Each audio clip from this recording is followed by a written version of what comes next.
کیسا ہے نور چھایا مدنی مذاکرے میں، کیسا ہے نور چھایا مدنی مذاکرے میں، کیسا ہے نور چھایا مدنی مذاکرے میں، ہر دل ہے جگمگایا مدنی مذاکرے میں، ہر دل ہے جگمگایا مدنی مذاکرے میں، ہر دل ہے جگمگایا مدنی مذاکرے میں۔ سردار اور آ گیا حضرت امام جعفر، اللہ کی رضا ہے حضرت امام جعفر، امام جعفر صادق مراد اہل یقین۔ ادھر آ کے مجھے بہت اچھا لگا اور میرا بہت ذہن بن گیا۔ میں نے اپنی خوشی سے اور ان لوگوں سے ادھر کے ماحول سے متاثر ہو کر اپنے سر پر امامہ شریف سجایا ہے۔ آج کل جو ہے یہ 2 نمبر پیرے ہیں اور جو اپنے کو سید کہتے ہیں اور پیر کہتے ہیں، ایسے ہی ماحول کو خراب کر دیتے ہیں اور پیروں کو بدنام کرتے ہیں۔ اس کے بارے میں ہم لوگ کو بتایا، اس بات کی بڑی ہم لوگوں کو خوشی ہوئی۔ ہم جب بھی کوئی بھائی کرے یا کوئی بھی کرے ہم غصے سے جواب دیتے گئے، لیکن بابا جی نے فرمایا کہ جس تالے کو ہتھوڑے سے توڑا جائے وہ دوبارہ کام نہیں آتا، اور اگر چابی کا استعمال کیا جائے تو اس کو دوبارہ استعمال کر سکتے ہیں۔ اپنے رشتوں کو غصے سے نہیں بلکہ پیار سے سنبھالیں، اپنے رشتوں کو پیار سے بچا کے رکھیں۔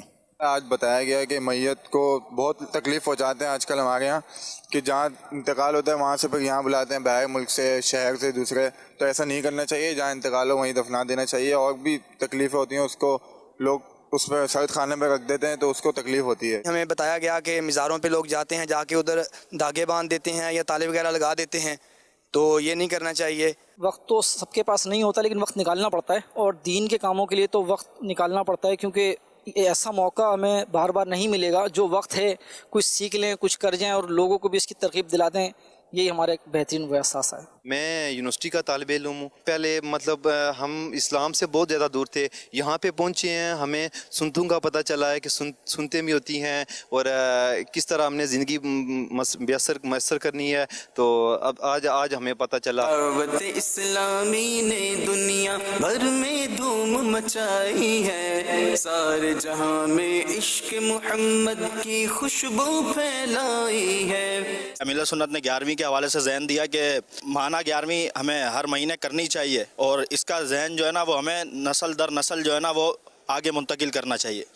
آج جو اس مدنی مذاکرے میں سیکھنے کو ملا، امام جعفر صادق کے عرس کے حوالے سے امیر اہل سنت نے ترغیب دلائی، اور اس پہ کافی عاشقان رسول نے ابھی سے ہی نیت پیش کی، اور انشاءاللہ میں بھی نیت کرتا ہوں کہ امام جعفر صادق کا عرس اور ان کی نیاز کروں گا۔ نفلی روزوں کے حوالے سے بھی باپا جانی نے بتایا کہ اس کے اجر و ثواب کتنا ہے، تو اس کی میں نیت کرتا ہوں کہ انشاءاللہ نفلی روزے بھی رکھوں گا اور اپنے دوست احباب کو بھی اس کی ترغیب دلاؤں گا۔ انشاءاللہ میں کوشش کروں گا کہ رجب کے 7 روزے رکھوں۔ انشاءاللہ میں یہ نیت کرتا ہوں کہ 27 رجب المرجب کو روزہ بھی رکھوں گا اور دعوت اسلامی کے ساتھ 3 دن کا مدنی قافلہ بھی کروں گا۔ امیر علیہ سنت کے مدنی مذاکرے سے بہت کچھ ہمیں سیکھنے کو ملا ہے۔ ہماری زندگی کے اندر جو چینجنگ آئی ہے، مجھ جیسا گناہ گار بندہ بھی الحمدللہ اس ماہ محترم کے 7 روزے رکھنے میں کامیاب ہو گیا۔ فیصل آباد مدنی مذاکرہ دیکھنے کے لیے آیا ہوں، پہلی دفعہ دیکھنے آیا ہوں، مجھے اس میں بہت کچھ سیکھنے کو ملا ہے۔ انشاءاللہ میں نیت کرتا ہوں آئندہ مدنی مذاکرہ بھی دیکھنے آؤں گا اور اپنے دوستوں کو بھی ساتھ لے کے آؤں گا انشاءاللہ۔ امیر علیہ سنت کا فیضان ہے کہ جس کے تحت جو ہے وہ شخص جسے رجب کے فضائل کا ہی نہیں پتہ تھا، وہ جسے پتہ ہی نہیں تھا کہ نفلی روزے کیا ہوتے ہیں، وہ تو فرض نہیں رکھتے تھے، تو ماشاءاللہ ان کے فیضان سے جو ہے وہ اب فرض کے ساتھ ساتھ جو ہے وہ جو اسلامی بھائی جو ہیں وہ نوافل کی طرف بھی آ رہے ہیں، نفلی روزے بھی رکھنے ہیں۔ دعوت اسلامی پاکستان میں جس طریقے سے دین اسلام کی خدمت کر رہے ہیں، ماشاءاللہ دل خوش ہوتا ہے، صحیح حق ادا کرتے ہیں، اور جو بھی دعوت اسلامی کے ساتھ منسلک ہو جاتا ہے اور دعوت اسلامی سے محبت کرتا ہے، ان سے ریلیٹڈ ہو جاتا ہے، اس کی دین و دنیا ماشاءاللہ کامیاب اور کامران ہو جاتی ہے۔ دعوت اسلامی زندہ باد۔ الحمدللہ رب العالمین والصلاة والسلام علی خاتم النبیین، اما بعد فاعوذ باللہ من الشیطان الرجیم، بسم اللہ الرحمن الرحیم، الصلاة والسلام علیک یا رسول اللہ،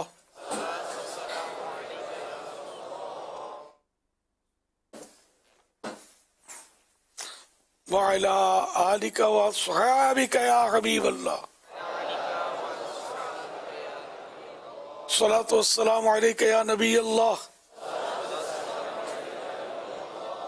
وعلا آلک واصحابک یا نور اللہ.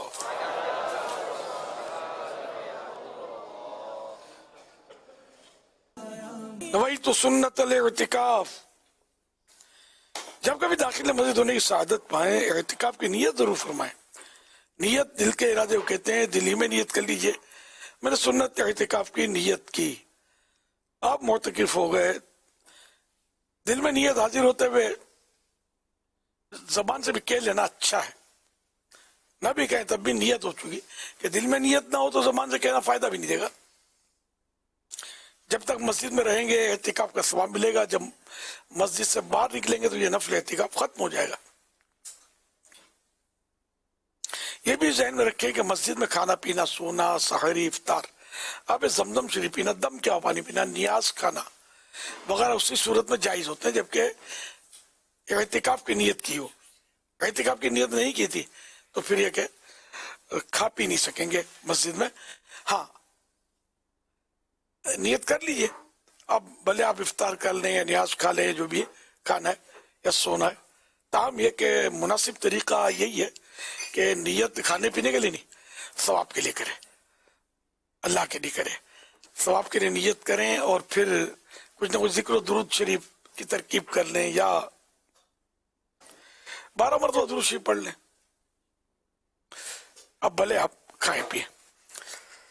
صلو علی الحبیب صلی اللہ علی محمد.